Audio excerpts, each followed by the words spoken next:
Les essentiels du sport, top départ. Aujourd'hui, lundi, une nouvelle destination, un nouvel endroit qu'on va vous faire découvrir. On est sur le port de la Hume à Gujan-Mestras et je suis ravi d'accueillir Sébastien Dufaux. Bonsoir. Bonsoir Rémi. Sébastien Dufaux qui est ostréiculteur, mais également restaurateur avec son magnifique restaurant Cap au Large. Bonsoir Bruno Bézia. Bonsoir Rémi. Rédacteur en chef de Sud-Ouest. Vous connaissiez ici Cap au Large ? Oui, c'est très connu. Magnifique, donc, hein, oui, c'est emblématique. C'est un très bel endroit. Ouais. Très bel endroit. Il va d'ailleurs bientôt faire le 13h de TF, Sébastien. Tout à fait. Et ils viennent tourner demain matin. Hein. Demain matin, ouais. C'est exceptionnel. Un véritable essentiel du bassin. C'est ça. Alors les résultats sportifs du week-end, Bruno, on démarre par le rugby avec un ouf de soulagement, notamment pour Sébastien, parce qu'il est partenaire de l'UAGM Rugby. Ouais.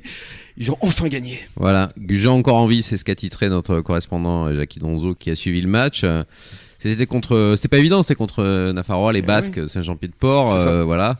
Grosse équipe. Et c'est le 3e succès de la saison. C'était une belle partie et puis surtout ça permet d'entretenir l'espoir pour le maintien avec cette victoire 21-9. Voilà, une victoire toute à la volonté, on va dire. Absolument. Et puis les espoirs avaient également gagné 26-17. Donc un président Charles Courage de l'UAGM au rugby qui était plutôt heureux et qu'on accueillera justement demain, Sébastien. Tout à fait, Rémi. Alors on va parler, non pas du RCBA parce qu'ils étaient en repos.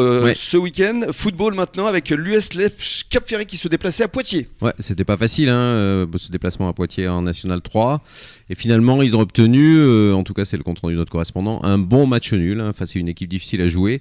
Ils auraient même pu l'emporter apparemment d'après le compte rendu de ce match. Voilà, alors maintenant il va aussi falloir quand même des victoires pour se sortir de la zone dangereuse pour l'Èche Cap-Ferré. Oui, parce qu'ils étaient 13e et Poitiers était à la 3e place avant le match, donc c'était effectivement un bon point de ramener de la terre poitevine. On va parler maintenant du FCBA. Alors là, à domicile, plutôt à l'aise.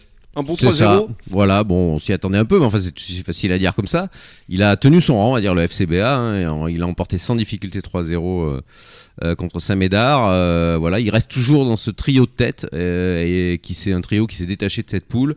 Mais il y aura un seul qui montera, donc c'est pour ça que c'est important effectivement de l'emporter contre ces équipes contre lesquelles, a priori, le FCBA est supérieur et il l'a encore montré. Absolument, donc on leur souhaite évidemment bonne chance pour la suite. Et puis encore une fois, une victoire aussi en handball pour l'équipe d'Arcachon-La-Teste. C'était samedi, 10e journée. Ils ont gagné alors de très peu, 36-34 de buts de différence, mais ça les conforte dans leur place de leader. Ils ont gagné, c'est l'essentiel. C'est l'essentiel, absolument. Merci beaucoup Bruno. Merci. Et Sébastien, on se retrouve avec madame dans quelques minutes. Oui. Avec Sophie qui va nous rejoindre. À tout de suite.